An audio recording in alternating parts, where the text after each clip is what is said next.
Hey everybody, it's Paul Hopkins here. So I wanted to share a workflow that I created, which is automated using AI.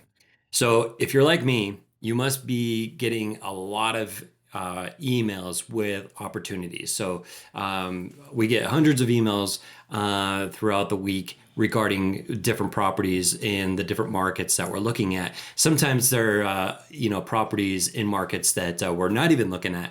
But it takes time to basically filter through all the emails that we get, and especially the ones that are in our market and worth taking a look at. We add these properties to our what we call the acquisition pipeline inbox. So the all the properties that come into our inbox, we add it to basically this list, and I track pretty much everything what was coming in the state of Florida that was over a certain number of units in most of the markets that we're looking at, and it was more for understanding the data. What's trading, what is it trading at, and but it takes time to basically enter in that information. So, when an email would come in, for this one example, I would, the Sands Park, I would enter in the details of when that email came in, where it was located, the number of units,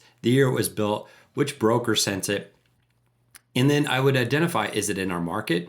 Is it in our unit count? And do I need to add it to the pipeline? So as you can see, there's a lot of properties that we've added over time. And we have not only the Florida market, but we also have a Texas market. The Texas market, I've narrowed it down a lot more because Texas is huge, and there's so many opportunities in all throughout the state of Texas. So I really had to narrow down the markets, and we're looking at basically San Antonio, San Marcos, in Austin. Whereas in Florida, it's kind of a wider net, and maybe in the future that I'll actually start narrowing that down. But it was more in the beginning. It's just a habit that I got into. I was tracking so many properties all over the state, and just kind of seeing how that market is behaving. But anyways, what I wanted to do was basically set up an automated workflow so that I didn't always have to enter in this information all the time. And I also wanted a way for AI to basically extract the information and start multiple workflows later on. So this was the first step, was to create a workflow for when a property comes into our inbox.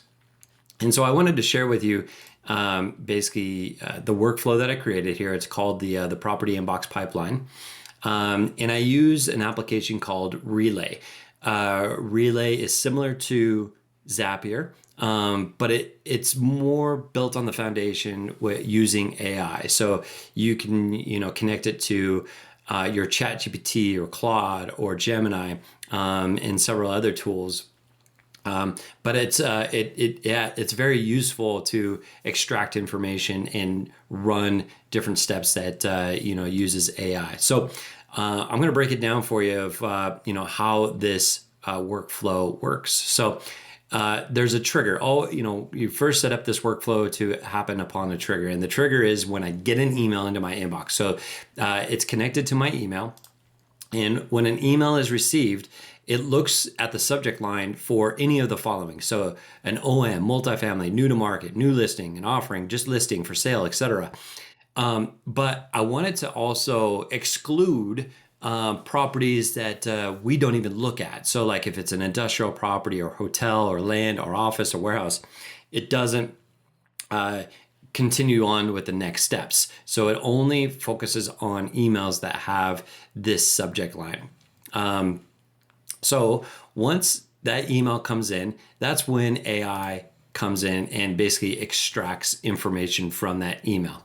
And I've given it a prompt, and if this is also a little overwhelming for you, Relay has a really good chat that you have right here that you can ask it for help building the prompts. You could give it instructions of what you want to do, and it will build it for you. It's really amazing.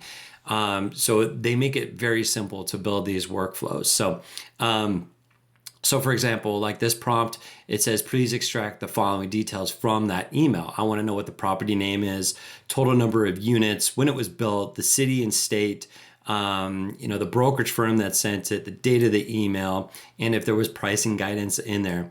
And then what it does is it creates these output fields. So it will create the property name, total number of units, the year the property was built, the city, state, and brokerage firm. But then it identifies, is this in our market? So like I've given it instructions to say, return yes, if this is in our market, if the property is located in any of the following markets. Is it in Tampa, St. Petersburg, Jacksonville, Lakeland, Winter Haven, Naples, Marco Island, and down in Texas, San Antonio, Austin, San Marcos, Round Rock, Kyle, Buda. Return no for any other locations like Orlando, Fort Myers, Fort Lauderdale, etc. So you can be very descriptive on, is it a yes in our market or no, is it not in our market? Same with the unit count. It return a yes if the property is between 100 and 300 units. If the property has fewer than 100 units, return yes only if the email or the OM explicitly mentions they have an on-site leasing office. I did the same for our vintage and, is this going to be added to our pipeline? The property matches yes for all three criteria in our market, in our unit count, and in our vintage, then add it yes to the pipeline. So it will take everything off of the email, create these output fields, and then it will store that information. The next step is I only continue this workflow is if the email contains the property that shows that the unit count is greater than 10. I don't care if it's 1 unit, 2 unit, 6 unit, 8 unit. And I could even increase this up to say 50 unit and exclude, the adding these properties into our pipeline if it's, greater than or less than 50. But for right now, I'm just using 10. So it will stop there if the unit count is less than 10. Now, this is where it kind of gets into, the what if this, then that kind of scenario. So you can see here that I've got several different tabs. I've got a Florida tab, Texas tab, and an else tab. So it first looks for the city and state. So this path you'll follow this path if the city and state has either Florida or FL or Florida that initially came from the extraction. If it does, then it continues on with this workflow.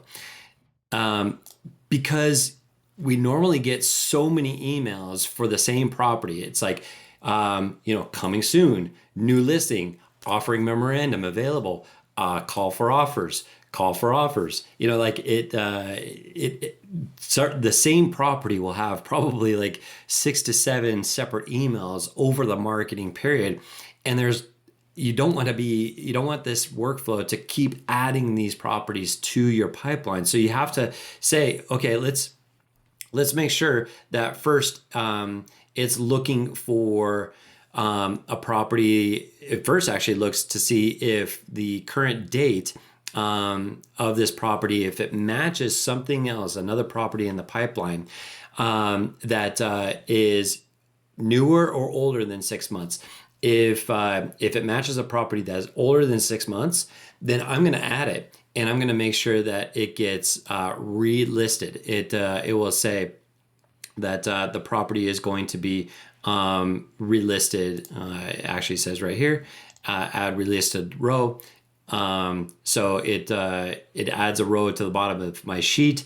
It says property name and then dash relisted.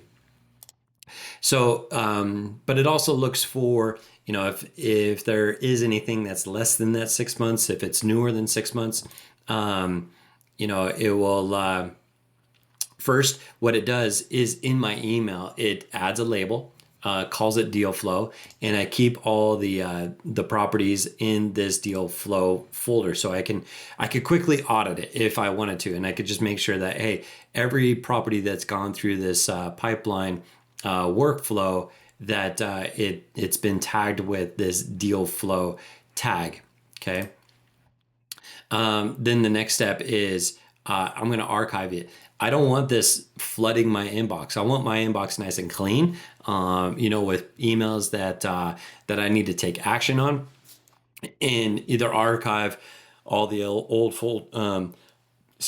old emails, and only focus on what's important. And then it will basically end the run once it finds a duplicate. If the date is older than 6 months, it will add a relisted row. Again, it will add the labels and it will archive the email. Um, if it doesn't match any of the other properties, it will actually add a new row in my spreadsheet. So it will add it out to the bottom of the sheet. It will actually start to populate the fields. It will add the date field, the property name, the location, the number of units, the year, and then it goes through, is it in our market? Is it in our unit count? Is it in our pipeline? And so that's going back to what it extracted with AI. So I do the same for Florida and I do the same for Texas. The only difference that I did for Texas was, I want to end the run if the property's not necessarily in our market. I could do that with Florida as well, but for Florida, I'm just, like I said, I'm tracking basically every property that comes into our inbox in Florida, as long as it was over 10 units. But for Texas, if it's not in our market, I'm not even going to bother. I'm not going to add it. But it does the same thing. It will look first on our spreadsheet to see if there's any of the same property name, and it will continue without the continue workflow if there's no result found. And again, it will look for any duplicates. It will add the name relisted if it's already been listed on our inbox that's older than 6 months. And if it doesn't match either of those, then it adds a new row and then archives the email. For anything else, if for some reason sometimes AI can't extract the information from the email, so it doesn't know what state it's in. Sometimes there's some missing information, or just sometimes it just doesn't work. So I want to basically send me an email that says, hey, AI wasn't able to identify the location of this property. And then it's requesting, the location of this property. And so it sends me an email. I just type Florida, and then boom, it goes back into the workflow. So that way, like, there's a human in the loop. If it can't figure it out, it involves me, so it doesn't get lost in the shuffle. And then you can see that it goes back to, going through Florida, go through Texas, going elsewhere. If it doesn't match anything, with our criteria, I just archive it and just put it away. I don't even add it to basically the deal flow folder here. I don't care. It's a property that's not in our market, not in our unit count, or really specifically not in our market. And it's just too many emails to track. Same with like land or industrial or whatever. So that's the workflow that I created. I'm just going to go ahead and publish. And then we'll do a test run so you can kind of see how this works. So for example, the Sands Park here, I'm going to go ahead and just delete that row. Okay. And then I'll just test it, run a test run. So it's looking in my inbox for an email that kind of matches it. So there was that Sands Park deal. So I do this one first. So run. And you can kind of watch the steps that it goes through. So it's first looking at the email. It's extracting the information with AI. And it takes a second. There, it went through it. Bam, bam, bam. And so Florida, hopefully. No. What was the output here? Not set. Total number of units within the property, not set. So it's maybe it is sending me an email. Let me just double check that. Well, just like any AI, you need to trust but verify, and sometimes it doesn't always work the way you want it. And it's probably because I've ran this scenario or this test on this exact property way too many times already. But what it was supposed to do was continue the workflow with the extraction of the AI. So I'm going to run this test again on a different property. So this one as being basically one that came in from Crexy. So looking at this one here. So this is a Crexy deal. Yeah, again, this is it worth looking at? If you're looking at smaller units, sure. But so this one's, we'll call it the property name, located in San Marcos, and 12 units. So that's all the information that's really on the email. So I'm going to run the test on this one. And just to show you, as far as like my Texas inbox, it's not there. There's no property that's currently there. So I'm going to run this test just to kind of show you what that looks like.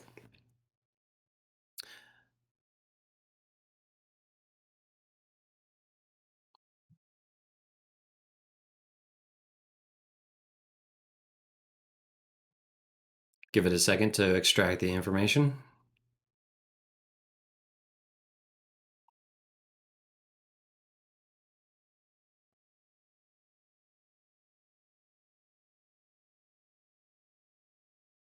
Okay, so I pulled out the information. It's identified that it's in Texas. No rows found, no other properties. So it's adding a new row, created label, and archived my email. So now if we look at the list, boom, there it is. That's the property address. That is also the name. In San Marcos, 12 units. It didn't have the year on the email, so that's going to leave that blank. So it's not going to always be able to find everything. And you'd have to probably get into Crexy or click on this to really see. That's a more advanced workflow. So, but this one at least worked for this property. I'm going to run the test again just to see if that works on, let's say, on another Florida deal. So run the test. There's another one in there. So the Brighton Crossing. So I'm going to run this one. And at the same time, I'll show this. So it's looking at it. It's all the email. It's extracting the information. So this one is an else property. Submit data input. So Brighton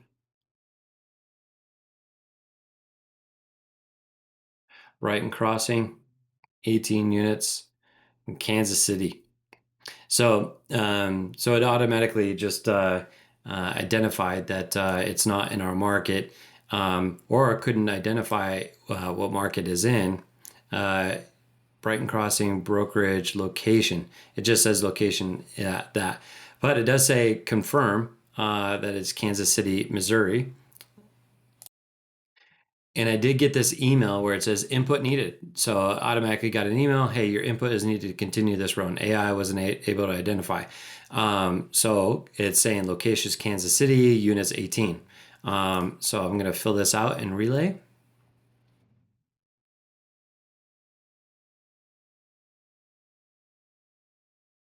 Yep, I'm going to say it's Kansas City, hit submit. So it's submitted, and it's going to continue with the workflow, and that's it. So it archives basically the email, and that's it.